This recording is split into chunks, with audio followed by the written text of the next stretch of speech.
대한민국 최초 시사 감상실 시사봉에 오신 것을 환영합니다. 출발하는 시간 나의 마음씨부터 도착하는 시간 여러분 마음씨까지 즐겁고 포근하고 끈적끈적하고 질퍽질퍽한 시간들 되시기 바라겠습니다. 시사봉 출발합니다. 출발! 네, 오늘 시사봉에서는요, 롯데의 북미 투자 그리고 트럼프와의 면담, 한국 기업의 외국 투자에 대해서 한번 이야기를 해볼까 합니다. 자, 본격적인 이야기에 들어가기 앞서서 우리 시사봉의 광고 한번 듣고 오겠습니다. 광고! 여보세요, 동네 사람들? 여기에 시사봉이 문을 열었어요.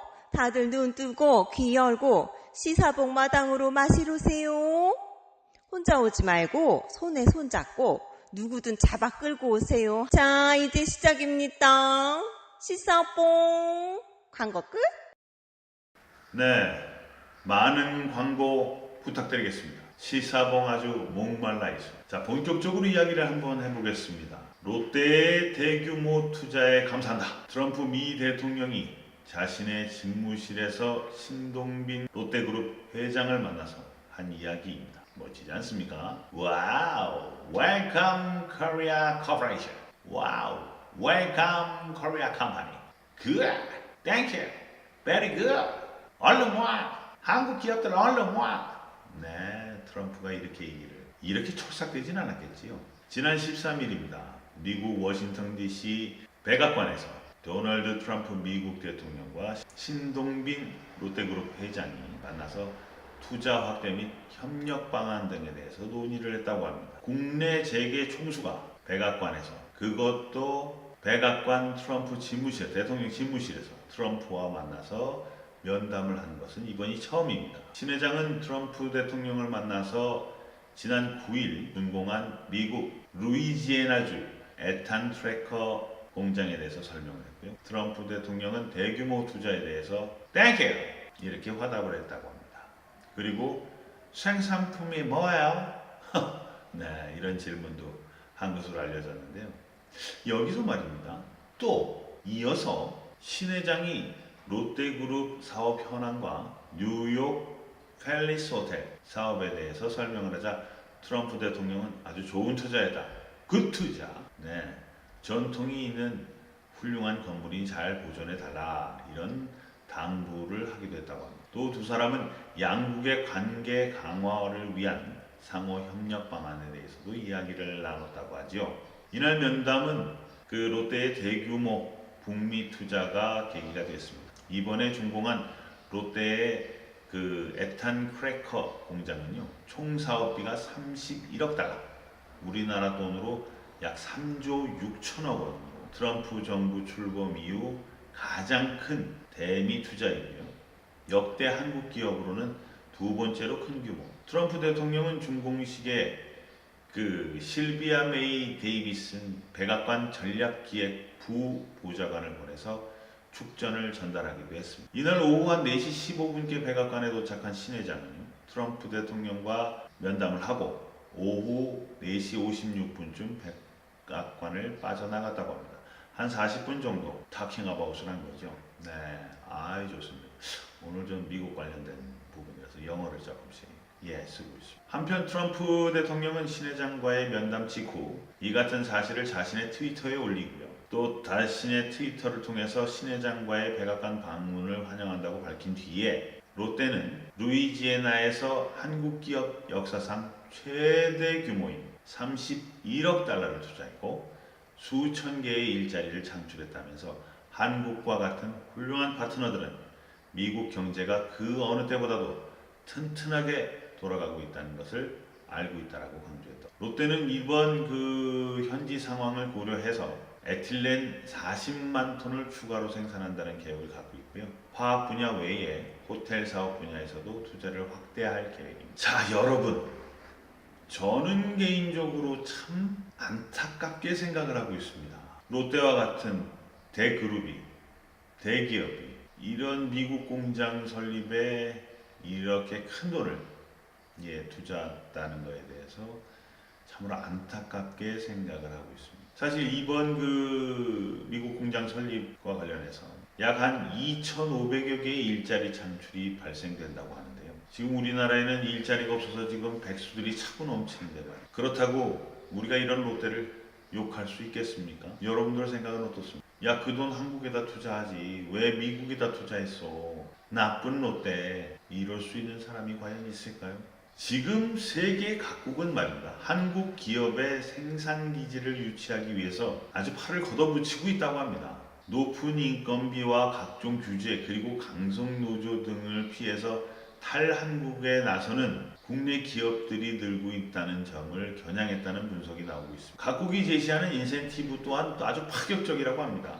SK이노베이션에서 최근 미국 조지아주 커머스시에 배터리 공장을 짓는 대가로 법인세 감면, 또 토지 무상 사용, 공장 부지 평탄화 비용 면제, 인력 채용, 교육 지원 이런 것들로 이루어진 그 패키지 혜택 규모가요, 투자액 약 16억 7천만 달러인데 여기에 한 30%에 달한다고 합니다. 국내 대기업 관계자들은 반도체와 디스플레이 정도를 빼면 최근 한 10여 년 동안 국내에 새로 지어진 대형 공장들은 거의 없다면서 각국이 이런 사실을 알고 해외 진출을 염두에 둔 국내 기업을 찾아다니면서 러브콜을 보내고 있다라고 말했다. 그렇다면 말입니다.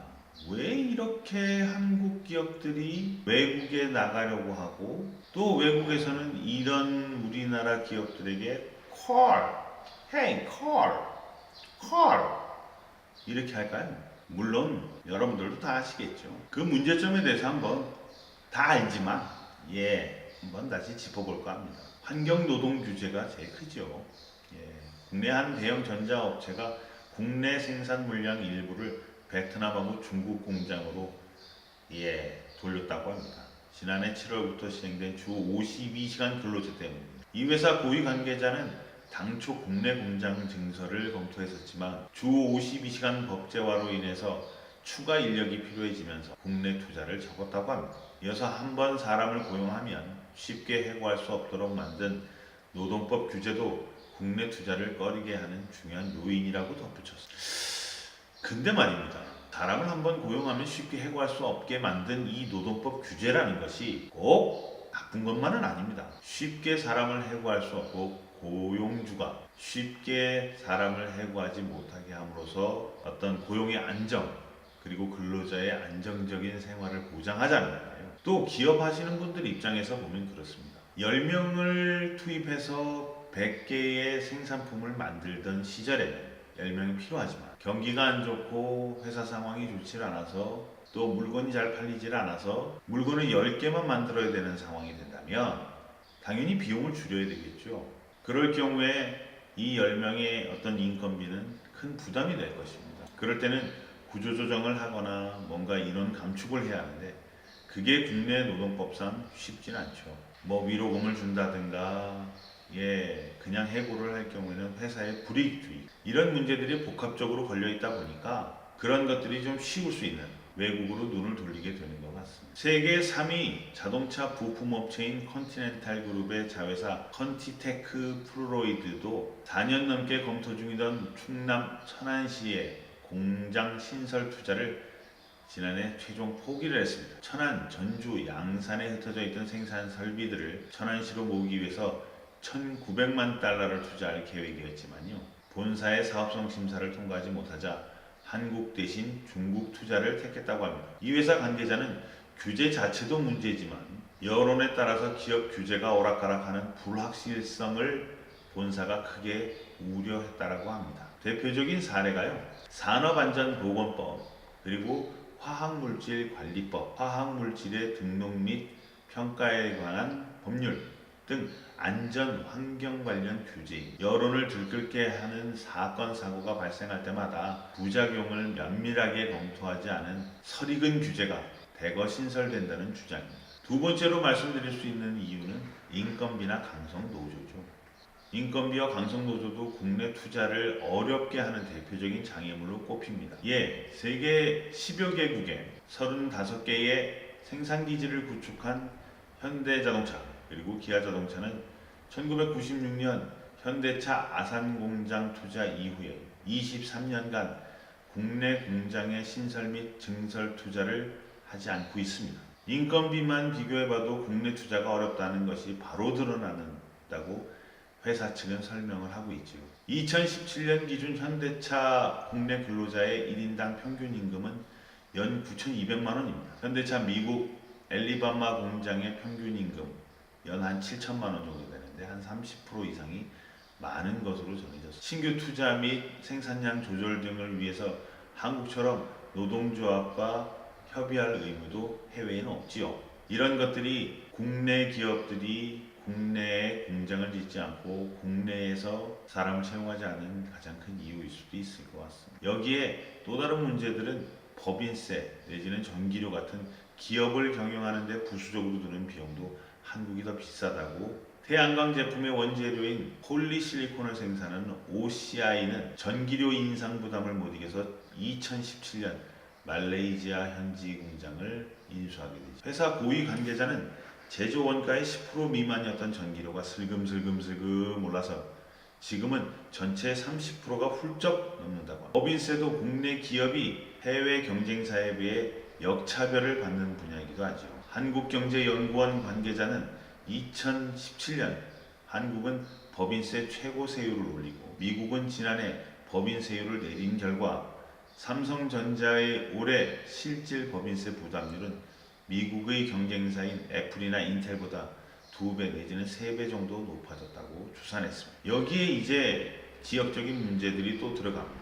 지역 균형 발전과 지역 이기주의도 기업 투자를 어렵게 한다고 합니다. 한국전력은 삼성전자 평택공장 남쪽의 전력 공급기지인 당진 변환소를 건설하는 과정에서 당진시와 대법원까지 가는 분쟁을 벌였습니다. 한전 관계자는 대규모 공장 조성에 따른 혜택이 평택시에 집중된 것에 인근 당진시가 목리를 부린 것이라고 주장을 하고 있죠. 물론 지난해 한전이 승소를 했습니다만 발전소 건설에 3년이나 지연이 됐다고 합니다. 또 같은 맥락으로 삼성전자 평택공장의 동북지역 전력망인 서안성 고덕 송전선로 건설 프로젝트도요. 안성시 일부 지역민들이 반대를 해서 약 5년 동안 착공이 지연됐죠. 지자체 간 이해관계를 조율해야 할 정부는 팔짱을 끼고 지켜보는 경우가 많다고 합니다. 이 과정에서 반기업 정서와 기업 특혜 논란도 끼어들게 되죠. 기업 관계자는 인허가를 담당하는 공무원이 특혜 논란이 부담스러워서 적극적으로 지원을 하지 않는다 하고 푸념을 하고 있습니다. 여러분, 우리 기업이 우리나라에 공장을 지어야 고용도 늘어나고 또 지역 인근에는 상권도 활성화되고 이런 어떤 선순환이 일어날 수 있는데 너무너무 안타깝습니다. 이 모든 과정들이 어떤 하나가 따로따로 노는 게 아니라 다 연결돼서 이렇게 세상을 살아가고 있는데 물론 힘들고 어렵고 좀 아프고 좀 답답하고 이런 건 있겠습니다만 너무 내 것만 챙기겠다, 나만 생각하겠다, 우리 것만 하겠다 이런 거는 조금 좀 우리 모두가 한번 같이 고민해 봐야 될 문제가 아닌가 싶습니다. 이번 롯데의 미국 진출을 통해서 국위도 선양이 되고 한미 동맹도 분명히 발전을 이룰 거라고 봅니다. 근데 지금 우리 대한민국 내부의 내실은 어떻습니까? 경제 성장률은 마이너스를 기록하고 있고 청와대나 문재인 정부는 경제가 괜찮다, 희망적이다, 올 연말 되면 좋아질 것이다 하는데 지금 당장 우리들의 배는 고프고 돈은 안 돌고 그런데 국내 대기업들은 해외에 진출한다 하고 그렇다고 우리가 미국이나 외국에 나가서 취업할 수 있는 상황도 아니고 그런데 이런 어떤 문제점에 대해서 우리들 스스로는 아직도 똑같은 문제를 계속 반복하고 있고 여러분 이제 우리도 좀 먹고 삽시다. 우리도 이제 먹고 살아야죠. 진짜 한번 심각하게 고민해 봅시다. 언제까지 어떻게까지 우리가 가야 되는지 우리도 한번 고민해 보자고요. 오늘 시사봉 여기까지 하겠습니다. 여러분 안녕히 계십시오. 뽕!